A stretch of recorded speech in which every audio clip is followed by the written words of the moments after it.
poem number 3, A Tiger in the Zoo, written by Leslie Norris. As you can see, this is the picture of the writer.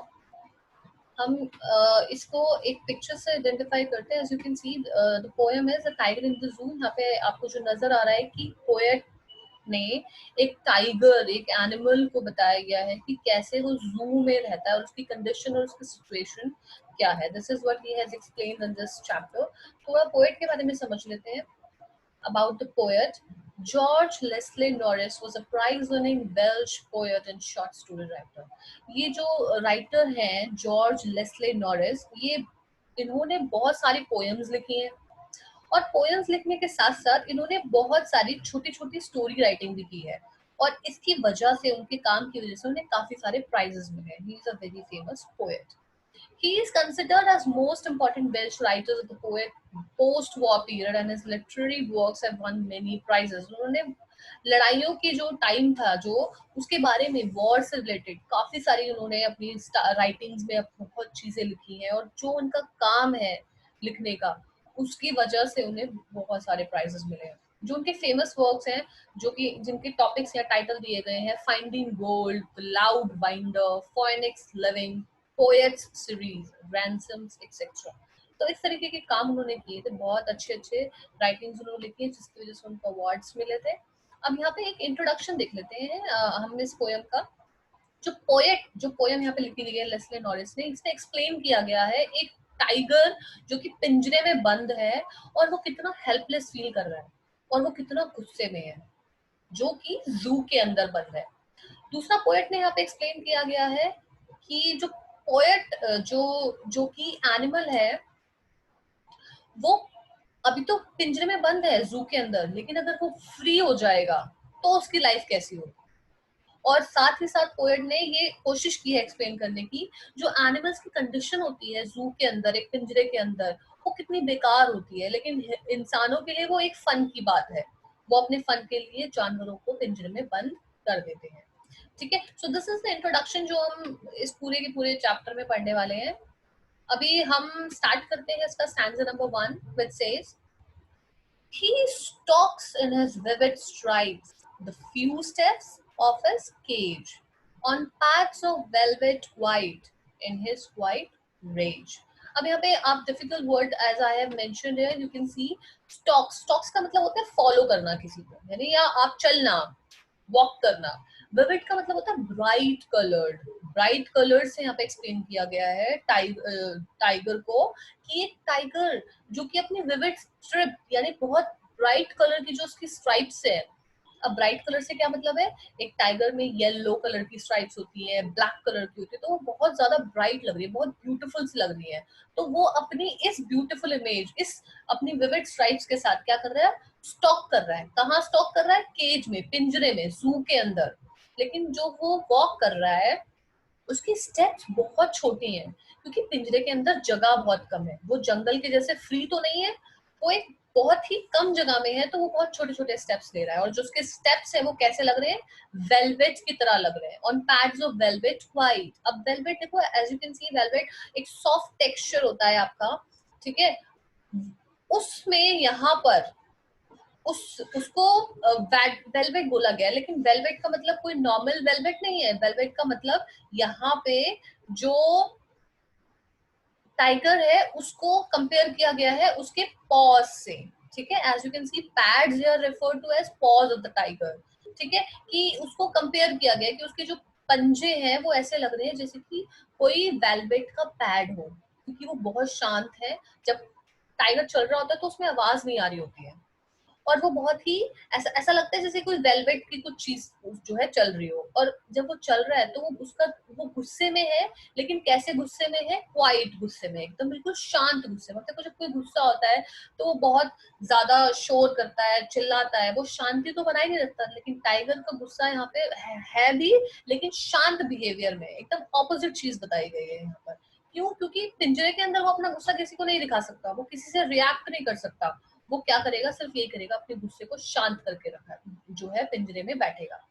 अब यहाँ पे rhyming scheme जो है दे रखी है ABCD, जिसमें cage and raise rhyme कर रहे हैं, बाकी 2 वर्ड्स राइम नहीं कर रहे हैं। और यही राइमिंग स्कीम सारे और जितने भी स्टैंजास आएंगे सब में यही सेम राइमिंग स्कीम पोएट ने इस्तेमाल की है। यहाँ पे एक लिटरेरी डिवाइसेस की बात कर लेते हैं। पर्सोनिफिकेशन, यहाँ पे टाइगर को ही के साथ कंपेयर किया है। जब भी किसी ऐसी चीज को, नॉन लिविंग थिंग या एनिमल्स को हम इंसानों के साथ कंपेयर करके ही लगाते हैं, ही हम इंसान के लिए लगाते हैं ना प्रोनाउन, तो जब हम उसको एक इस तरीके से पर्सोनिफाई करते हैं तो वहां पर पर्सोनिफिकेशन लिटरेरी डिवाइस का इस्तेमाल होता है। Next is your metaphor. Metaphor होता है जब हम दो किसी एक चीज को किसी दूसरी चीज के साथ कंपेयर कर रहे हैं, जैसे कि टाइगर के पॉज को यहाँ पे कंपेयर किया गया है वेलवेट के पैड के साथ, तो this is metaphor.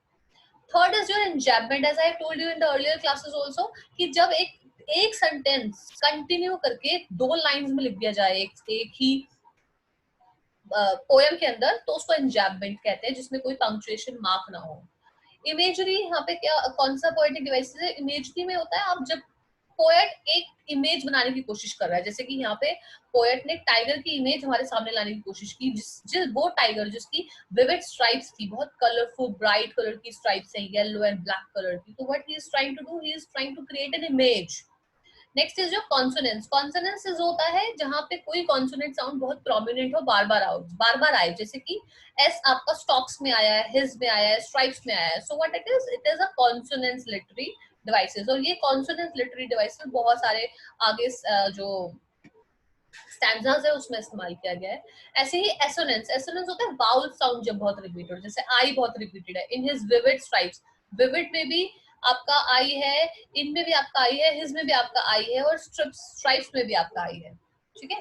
Next is your oxymoron. Oxymoron सिर्फ इसी स्टैंजा में इस्तेमाल किया गया है। ऑक्सीमोरॉन का मतलब होता है जब एक चीज को एक ऐसा एडजेक्टिव देना जो उसकी क्वालिटी में सूट ना करता हो, मैच ना करता हो, बिल्कुल ऑपोजिट हो। जैसे यहाँ पे बोला गया क्वाइट रिज, क्वाइट रेज। अब देखो रेज मतलब गुस्सा, और ऐसा गुस्सा जो शांत हो। गुस्से को कभी हम शांति के साथ कंपेयर कर सकते हैं? नहीं कर सकते। क्यों? क्योंकि जब कोई गुस्सा होता है तो हर कोई अपना इंसान अपना आपा खो बैठता है। लेकिन यहाँ पर टाइगर का गुस्सा कैसा है? क्वाइट है, शांत है, क्योंकि उसको पता है वो कुछ नहीं कर सकता, वो पिंजरे में बंद है। Okay class. अब नेक्स्ट पैरा पे बात करेंगे।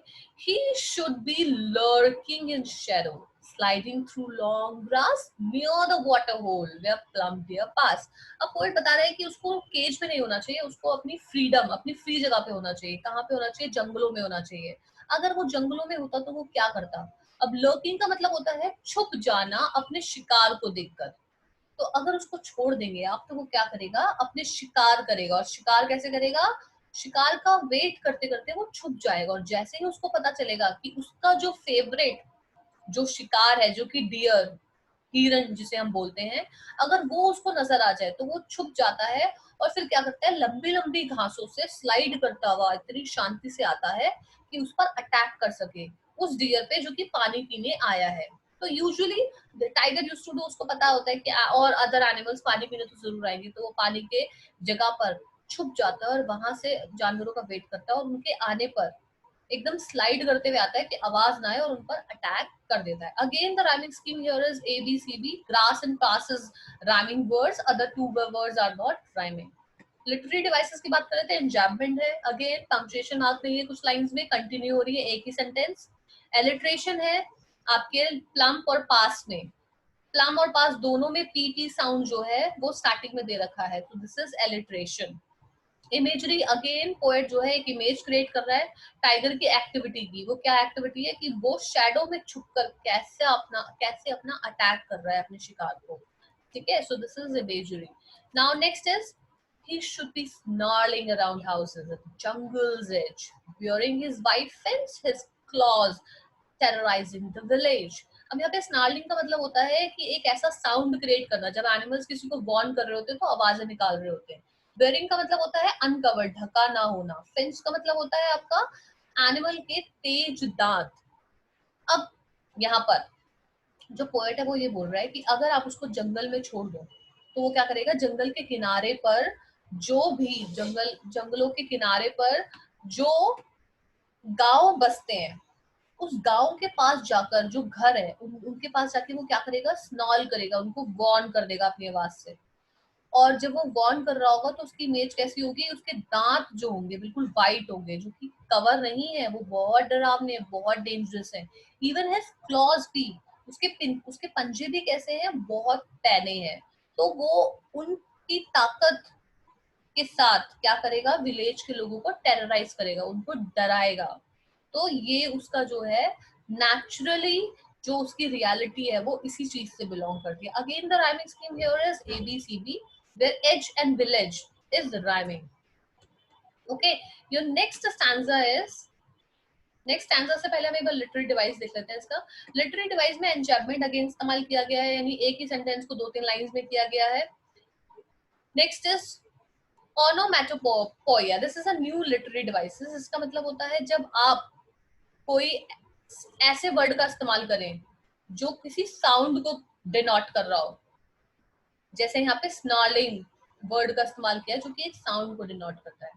Next is your assonance. Assonance again कोई वाउल साउंड जो है वो कंटिन्यूस हो रहा हो। कॉन्सोनेंस इज अगेन जहाँ पे कॉन्सोनेंट साउंड बहुत प्रोमिनेंट हो, कॉन्सोनेंट साउंड बहुत प्रोमिनेंट हो। ठीक है, अब लास्ट इसमें है आपका, but he is locked in a concrete cell, his strength behind bars stalking the length of the stage ignoring visitors. अब क्या बोलता है कि इसमें बोला गया है कि वो जो टाइगर है वो कॉन्क्रीट सेल, यानी कि एक ऐसी कॉन्क्रीट से मतलब ऐसी बिल्डिंग जो कि ईट, मिट्टी, सीमेंट, पानी से बनी हुई है, तो वो लॉक्ड है उस कंक्रीट सेल में। और उस कंक्रीट सेल में लॉक्ड होने की वजह से जो उसकी ताकत है वो भी उनके पीछे छुप गई है। तो अपने उस पिंजरे के अंदर वो क्या कर रहा है, वो स्टॉक कर रहा है, जितनी उसके पिंजरे की लंबाई है उससे ज्यादा नहीं वो घूम सकता। और उसको स्टॉक करते करते वो क्या कर रहा है, जो आसपास विजिटर्स आ रहे हैं ना, जो उसको देख रहे हैं, उसको वो इग्नोर कर रहा है, उनको वो इग्नोर कर रहा है। Again the rhyming scheme here is AB and CB। ठीक है, जहाँ पे बार्स एंड विजिटर्स जो है वो राइम कर रहे हैं। लिटरेरी डिवाइसेस पर्सोनिफिकेशन यहाँ पे इस्तेमाल किया गया है। अगेन टाइगर को ही बोला है। एसोनेंस इस्तेमाल है, ई साउंड बहुत प्रोमिनेंट है। कॉन्सोनेंस है इस पे लिटरेरी डिवाइसेस जिसमें एस साउंड बहुत प्रोमिनेंट है। As you can see alliteration behind bars में एलिट्रेशन है, जहाँ पे बी बिहाइंड में स्टार्टिंग वर्ड और bars again B starting word, तो बी जो है सेम वर्ड आ रहे हैं, अल्फाबेट आ रहे हैं, this is alliteration. Next, last stanza of this poem is, he hears the last voice at night, the patrolling cars, the stare and stares with his brilliant eyes and the brilliant stars. Patrolling मतलब होता है आपका, patrolling cars यहाँ पर होती है police की गाड़ियां जब रात को चक्कर लगा रही होती है। तो दिन में तो वो क्या करता है, पूरे दिन लोग उसको आते हैं, विजिट करते हैं, वो उन सबको इग्नोर करता है। रात जब हो जाती है तो वो क्या करता है, वहां पे पेट्रोलिंग कार्स में जब पुलिस आ रही होती है, उनकी आवाज आती है, तो उस आवाज को वो सुनता है। और उसको सुनते सुनते वो क्या कर रहा होता है, वो उनको सुनता है सिर्फ, और साथ ही साथ आसमान में जो तारे चमक रहे होते हैं उनको अपनी आंखों से देखता है, उनको भी वो देखता है। तो ये वो रात में उसका जो रूटीन है एक जू के अंदर वो कर रहा होता है। ठीक है, again the rhyming scheme is ABCD, जिसमें कि आपके कार्स और स्टार्स राइम कर रहे हैं, other two words are not rhyming. Literary devices एक बार देख लेते हैं। एन्जैम्बमेंट यहाँ पे भी इस्तेमाल हुआ है, जहाँ पे कि आपके एक सेंटेंस को 3 लाइन में कंटिन्यू कर दिया गया। एलिट्रेशन इस्तेमाल हुआ है, ही हियर्स, ही में H फर्स्ट वर्ड, हियर्स में H फर्स्ट वर्ड, तो दिस इज एलिट्रेशन। एसोनेंस यहाँ पे इस्तेमाल किया गया है, जो कि आई साउंड बहुत प्रोमिनेंट है, विद में आई है, हिज में आई है, ब्रिलियंट में बहुत ज्यादा आई है। ठीक है, so these all are the literary devices, the last stanza. So with this we come to an end of this poem.